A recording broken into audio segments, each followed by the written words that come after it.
જય માતાજી, જય રાજપૂતાના।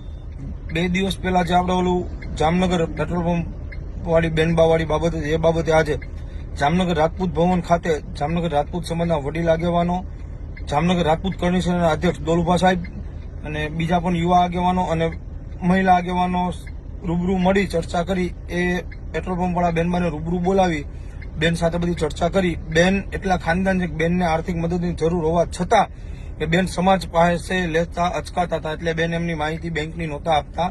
પણ એ બેનબાની બેંકની માહિતી, બેંકનો ખાતા નંબર, બેનનો ગૂગલ પે નંબર અને સ્કેનર હમણાં મેસેજમાં મૂક્યા છીએ। તો જે કંઈ થાય એ બેનબા માટે મદદ કરવા, અને ઘણા બધા જિલ્લામાં બેનબા માટે ફાળો ભેગો થઈ ગયો હશે, તો એ ફાળો બેનબાના ખાતામાં નાખીને ફૂલ નહીં તો ફૂલની પાકડી બેનબાની મદદ કરીએ। સાહેબ, એ ખાનદાન બેનબા એટલા છે કે જેઓએ સ્કૂલની બહાર એવો સ્ટ્રગલ કર્યું, સ્કૂલની બહાર બાળકોનો ભાગ વેચેલો છે, પણ ક્યાંય બેનબાએ પોતાનું માન સ્વમાન સ્વાભિમાન ઘસાય એવું નથી કર્યું। અમને ગર્વ છે બેનબા ઉપર કે આટલું માન સન્માન અને સ્વાભિમાન સાથે ક્ષત્રિયાની શું કહેવાય એ રીતના જીવતા હતા।